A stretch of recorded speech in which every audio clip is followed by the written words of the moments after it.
Welcome back to BarryTsGarage and another episode of Ask Ed. Hi, Ed.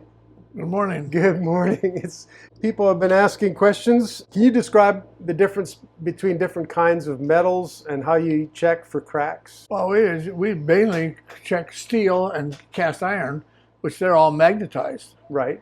And when you put that magnet on there, and then I think somewhere here, I've got a big horseshoe, a round circle magnet someplace, and we can pass the crankshaft through it. Oh, interesting. I think there we can spray it with different things and maybe some liquid.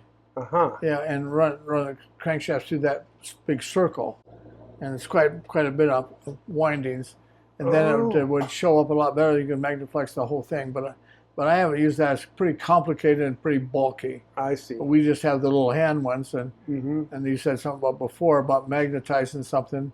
And demagnetize the motor. So we talked about that same thing. Right, parts of the motor even. Parts of the motor, like the cylinder head and everything that you're Magnafluxing, you need to keep the magnet on there, keep the thing on. And then when it's on and magnetized, pull the machine off the head. And that would demagnetize it. Right. If you don't, the head will become magnetized. Yeah, and you can't get the little particles off of it. Right. So it's important that you're doing a machining on with a block where we've had on one of our machinery where it's the three-phase, especially three-phase, and a variable pitch motor. It will magnetize the whole block. Okay. So then you can't clean it. Right. You can wash it all you want to and blow it all you want to. Little particles stay stuck. Those little molecules will stay right on there. Right. And then you put the magnetizer on there and leave the switch on and pull it off the motor. Okay. And that would demagnetize it, and then you can clean the motor. Okay. So, yeah, so it's a little bit of thing. Yeah. But then aluminum and things like this, you can't really magnetize that. I think usually aluminum, if it's clean somewhere, that you can actually visually see a crack. Okay. And I think there's some chemicals we spray on it too someplace that shows up a crack. I see. The chemicals, like a liquid, would go in that crack. Oh, right. And then when you wipe it, it stays behind. You can see it. Yeah, you can see it right behind it. But got it. And it's not that hard to find a crack in aluminum. Yeah. Okay. We're not trying to find a crack down a port or something, or back in a hidden someplace area, and no. Right. Usually you'll find the crack on the outside. If an aluminum piece is cracked, it's cracked all the way through the material. Oh, okay. So if you see a crack in a port, it's cracked on the outside too. 3 questions, and I'm going to summarize. They're all kind of the same question. So we had multiple of the same questions. And I don't know, this is more modern engines, but they're talking about the General Motors, maybe 15, 20-year-old. When you first start it, they have a tick, and then the tick goes away. Do you have any idea what that's about? Depends on what's oil pressure. Okay. Without a doubt. And I don't know exactly what motor you're talking about. We've always had some problems. Even in 90s, Chevrolet truck motors and stuff were known 350s. There's a Bulletin, Chevrolet Bulletin came out that and which I hate that too, is the serpentine belt that runs the air conditioner and the oil and everything else is too tight. Here's a really interesting question, and you and I chatted about this for a minute already, but someone asked, why don't you ask Ed about Hydrazine, which I had not heard of. But you knew what that was. Yeah, I knew what it was. So tell me what you know about Hydrazine. It was a dynamite explosive. It's a atomic something, most dangerous. Well, it wasn't too long. We only used it, not necessarily I did, because I don't know if I could. I don't even know what it cost. Right. But I know we had it in a box, and it was a foam box where you couldn't jiggle or shake it or anything, and you kept it away from everybody. And mainly we only ran it on funny cars, and I was around when they used it. Okay, so you've seen it used, but you weren't using it. Yes, I've seen it used. Usually the funny car would do a burnout and back up again. He's ready to go, just ready to go down the track, and then somebody would pick up the dolly and open a gas tank and pour a little thimble of that, a small amount in a small cup, pour in the gas tank and put the lid on real quick and lower the thing, and then go up and stage right away and make a run. It was usually the last run of the day. So many times it was, when he got down to the other end, going how way fast they were going that in those days. And that was in the 75s and 75, 80s, probably 81s, 2s in there. Okay. But most of the stuff, there was parts coming out of the tailpipe, exhaust pipes, sparks and everything else coming out of it. And so that was the last run of the day. At least his last run for him, even. Yeah, you either won the race or you didn't. Right. So, and that, whatever, but that's about the only time you ever used it. Okay. But soon after that became illegal, most dangerous. So I don't even know where they got it from, and they had to buy it from some chemical company. Right. Or something. So probably some, I'll just add that, maybe some drug dealer maybe had it or something. Yeah, I don't know where you get it. They got stuff that nobody else has. Uh-huh. Hydrazine, yes. Okay, yeah, and this person, Boterville, he also called it H or Big H. So that sounds pretty crazy. It was crazy. It was most dangerous. I don't know if I ever heard anybody getting hurt on it or getting hurt in the pits or something exploding or having a fire over it or anything like this. But it destroyed everything, I think. Definitely. You knew it was dangerous in any case. Yeah. Okay. Someone said, I bought a ZZ430 crate engine, and it has lines from the water pump to drain, but where are the drain plugs? It goes from water pump to the drain plugs. Is this correct? And he just was wondering if it's an all-performance aluminum engine, GM engine. That's putting water, again, it goes back to our water system. The water pump's a pump. Yep. And the water pumps, and most of the thing, pumps water in the front of the engine. Yep.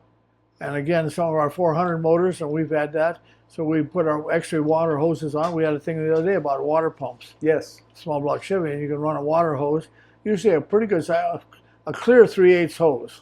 At least 3/8 volume, not a one that has duck down fittings or small fittings inside, but a full hose, 3/8 hose, and run it somewhere in the back of the motor. So you're putting cold water in the motor twice. One up in the front of the motor and one in the back. And right away it kills the temperature of the motor. Okay. And also all they were doing is run the water out of the bottom of the water pump and run it in the drain plugs. Because that's halfway back in the motor. Right. Yeah, and it wasn't doing anything with air trapping or anything like this. It's just getting the coolant to more parts of the engine. Cold water, most part of the engine. By the time the water leaves there and gets back halfway in the motor, it's pretty well warm. This is our things that we've done in our race cars forever. Put that water hose on it. Okay, very good. And someone we put from the water pump to the back of this intake manifold, which right now you can buy an intake with those plugs in it. Fittings, you can put fittings right in it. So it's a good idea. Yeah. And like the sprint car motor we talked about the other day on that one, had a big hose, maybe 1.5 inch hose. Yeah. Right in the back of the motor where they were putting water in the back of the motor. Right, yeah. All the new aluminum sprint car motors, that's the way they do it. Yeah, right. It's all good stuff. Okay, so next question. Someone named Real Fast. Someone must like to race. Ed, have you ever heard tell of a split keyway in a timing gear to change cam timing? Yeah, it's not a good idea. Okay. There's this keyway that was made one degree of it went in the crankshaft, and then the other one was overlapped a little bit, so sideways. Okay. So I have some probably somewhere here. But then that just advanced the cam with the original keyway. So now we have the gear itself. Timing gears have several keyways in the gear itself with different degrees, and it tells you a little bit about it. Then you can either advance the cam or retard it. Right. But the keyway, if you use an offset keyway, then it went on there, but then it's hard to put people get in trouble with that, putting the harmonic balancer on. So now the keyway and the harmonic balancer goes on the first key. When it comes to the second one, it's off-centered. So right away they try to pound it on there, and the front pulley won't go on by 1/4 inch because it hits that offset part of that key. Oh. Unless you grind the key off or do something, and they start pounding on it. Pretty soon they got the key split and everything, all kinds of damage done. For no reason. Right. So it's not a good idea to even start doing with that split key. There's no reason to do the split key. Okay. Just do it right. Yes. It the right way. Okay. Keep the keys lined up, and it's easier. You're just looking for trouble. Okay. That was early days. Okay. Whoever asked the question, he must be as old as I am. So he apparently, he has a good memory too, just like you. He has a good memory, yeah. There you go. He tried that once. Yeah, this is not on a modern engine. Someone else said, Barry, can you make a video of Ed putting a Tremec transmission on a Flathead? I think we're going to try to do that. We're going to do that, yeah, a little bit. We put it on the other day, yeah. Okay, cool. Yeah. All right, now here's another one. This is an engine question. What's the difference between a small block Chevy Stroker 421 which, yeah, that's kind of a big job, right? Versus a Pontiac 421. 421 Pontiac's totally a different motor. Which is 100% different. But I would think that there's no comparison at all. One was a big bore motor and stroke motor, bigger block, all kinds of things that was made for a heavy car. Okay. The 421 was the big Catalina. Right, Pontiac Catalina. Catalina. They were heavy. Mm-hmm. It was trying to get some torque out of them. They weren't getting RPMs at all. Okay. And some of the 421s, of course, it was a heavy duty.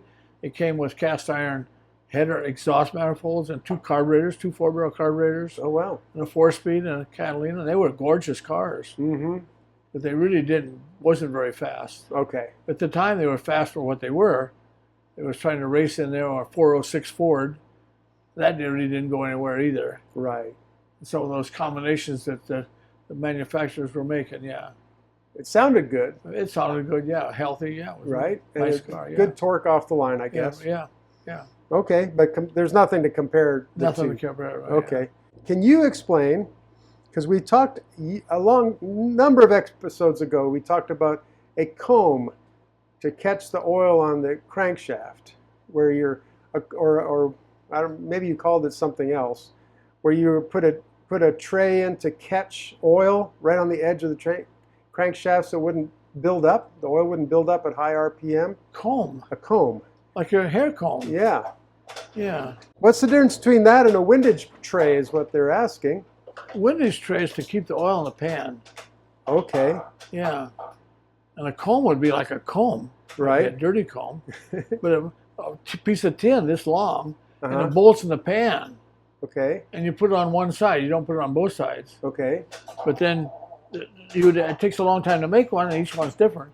But you take that piece of tin and put it on the and cut it with tin snips and grinders and to each one. So every connecting rod would go by that thing and scrape the oil off the crankshaft. Okay. And scrape the oil off so it'd miss all those. You might call it a scraper then too. Scraper, that's right. It would be a scraper on the oil pan, even with the pan reel. That's halfway in the middle of the crankshaft. Okay. And the windage tray in the bottom usually is a plate, and pans have them built in. Uh-huh. So when you're going down someplace or go down a hill, for instance, or up a hill, or slam the brakes on, the oil don't rush and go completely out of the oil pan, stand up in the front of the motor and flood the crankshaft, oil pan rails, or accelerate real hard, and the oil goes to the back of the pan. Right. And we make some of those sometimes. Hand makes them and put them on the, pinch them between the oil pump. A little tray there keeps that oil from going up the back of the pan and getting into the back of the crank and the last two connecting rods. Right. And they'll throw oil everywhere and smoke, and of course the rings can't control that much oil. Right.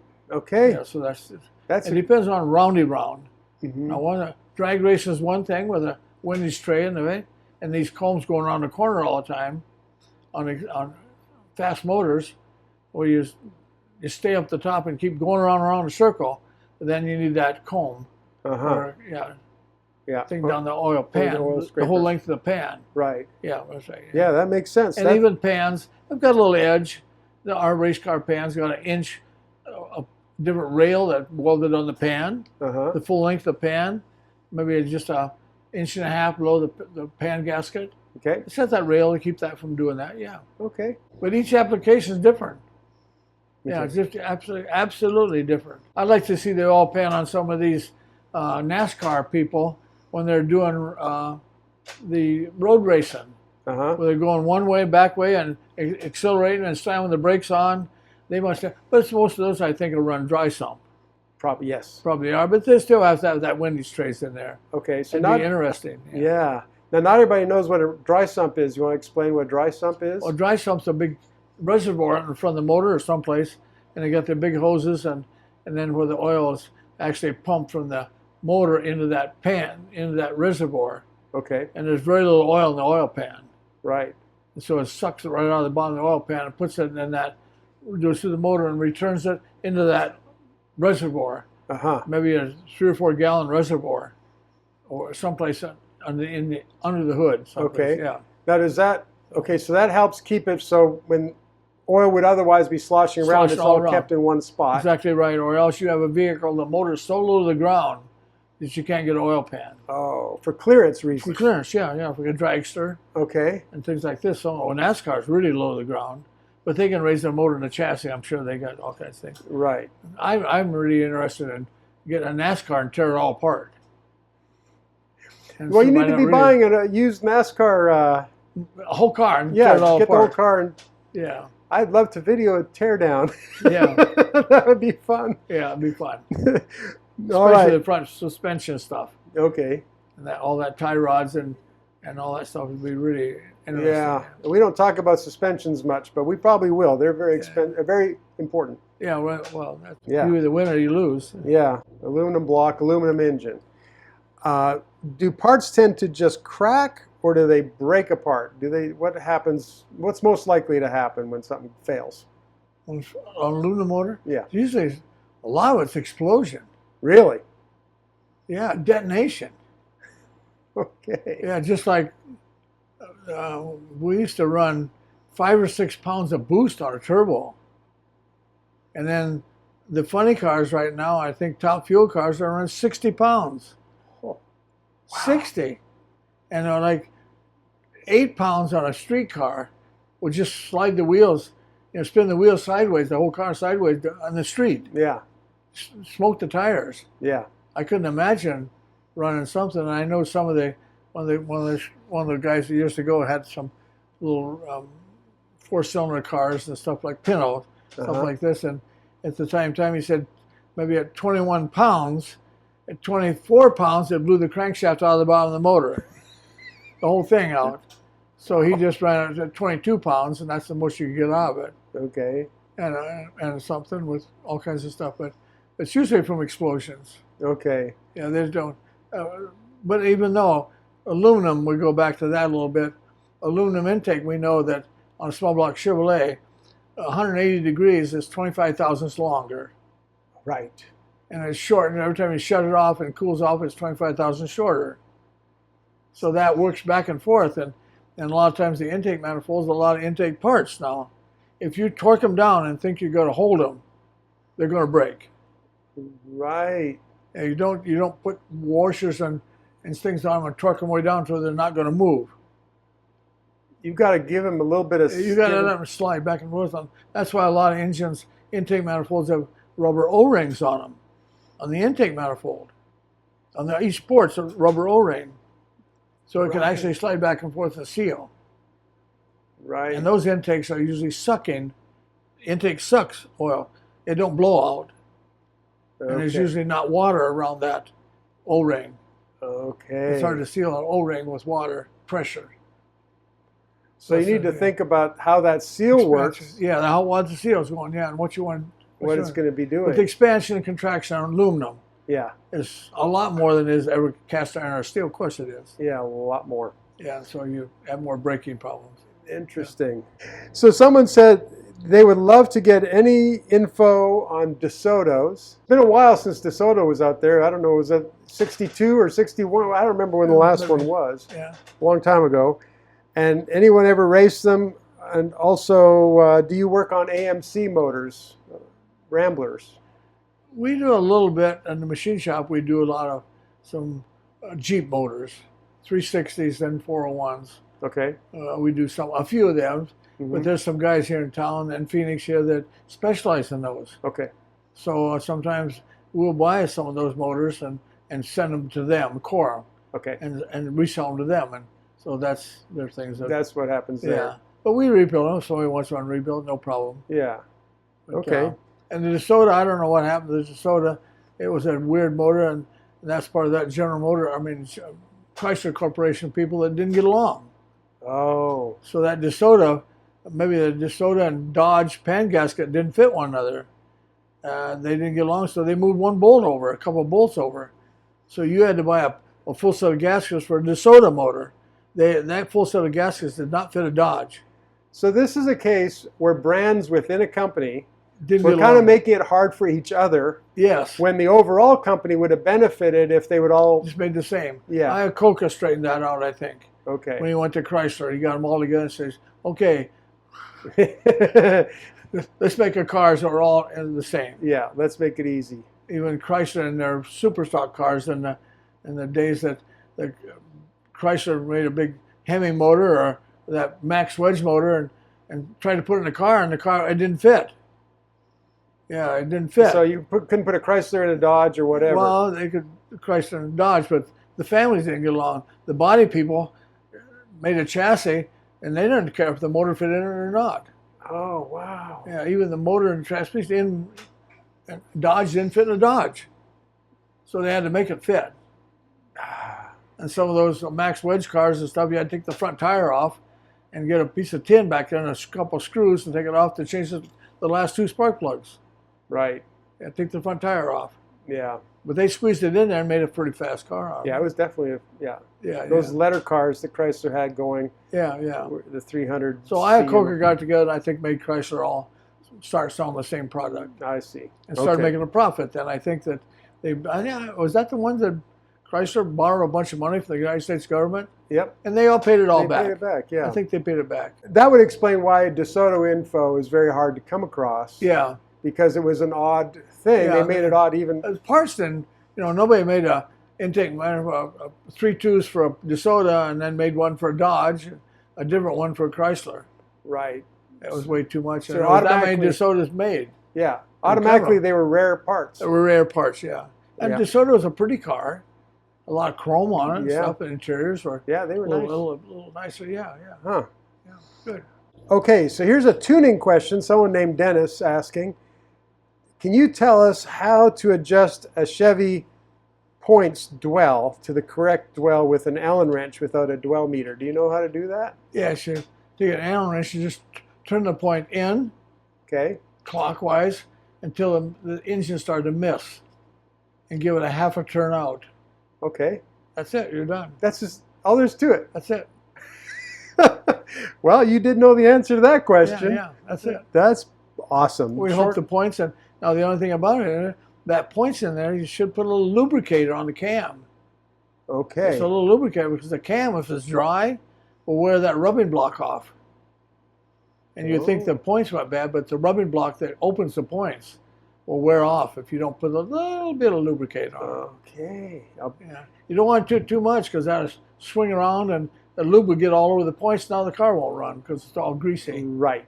So just a little bit. Just the right amount. Yeah, just a little bit. Okay. And it'll last for a long time. When we did that video on oiling, and we had I think it was a Stroker 350 maybe that you were using as an example. You talked about drilling holes inside the block in the front and the back of the crank for getting oil to drain out of the valley. The block itself. On the block, yes. We didn't mention what size those holes were, and people are worried about it. What size hole do you drill there? I don't remember right off, but basically right at a 1/4 inch. 1/4 inch maybe? Yeah. Okay. Yeah. But you just go grab a drill bit, and it probably... Well, it takes a long drill bit. The drill bit needs to be about 1 foot long. Okay. To get in there. So you have to buy a special drill bit. Okay. I don't know what size. You don't want to build, don't want it 3/8 at all. Okay. Yeah, but right at a 1/4 inch. Right about a 1/4 inch. Yeah. And that's what I think you called that drill bit, your little friend. Yeah, my little friend, yeah. I think that was the little friend that drilled the holes in the Flathead. That's right. I'm sorry. For the lifter bores. You're correct. That's right. Yeah. Okay. And also at the same time, you have to drill, whatever you drill at 1/4 inch, then you drill the main bearing holes bigger than that. So whatever you're doing there, you do them a little bit bigger, on the main bearing holes, yes. Okay, so it'd be like 5/16, that much? Maybe a little bit. Just take the 3/4 inch and wall it around and clean all the shavings off and scrape it absolutely clean, the bearing itself. Oh, okay. You don't want any restrictions smaller than the restriction. Right. Because the main bearing holes in the main bearings are pretty small. Okay. We don't like that at all. Some time ago I had a Ford motor, and I don't know necessarily why I like Fords, but anyways, it was a Ford motor. It was on a race car and he sent it over to that. It's a small block, 302 I think it was, and so and it came from Ford Motor Racing in California. Okay. And I got it here, and then there's some weird things about it, because it was even the the rear cam plug, the freeze plug on the back of the camshaft was special. We had to buy it from Ford. And then the main bearing holes and the block and the holes in the bearing, the oil in the bearing, a hole in the bearing, and the hole in the block didn't line up. Okay. Yeah, they were off like that. I have no idea how he raced it that long without it coming apart. Huh. And that was from Ford Racing. Somebody messed So up. that was a special motor. It was a weird cubic inches too. It was an IMCA motor Okay. from my friend in Yuma. He was sponsored by the Ford dealer, and he got that through there. We brought it over and we tore it apart. But I elongated those holes so they always stayed. To make it work, yeah. And that's probably the worst thing I ever seen Ford come out of Ford Racing. Huh. That sounds like nothing but a mistake. Yeah, but he raced it quite a while before he brought it to me, maybe a year or so. Wow. Do you remember we cut grooves in the distributor, that little angled groove? Yeah. Someone wants to know about how deep did you cut the grooves? Same deep as it is wide. Okay. Yeah, just the width of a hacksaw blade, whatever it is. Yeah, about the same amount about of the depth. same depth, yeah. Okay. That's an easy way to do it. Yeah. All right. Well, at that point, I think we're going to call it good for now for this Okay. video. Thank you, Ed. Very good. Very good. Appreciate that. Have a Thank good you time. for watching. Enjoy. Yeah, Yes. It's fun. Yeah. Please come on back. We appreciate your comments. We appreciate all you subscribers and people that are giving us the thumbs up on our videos. And stay tuned for the next one.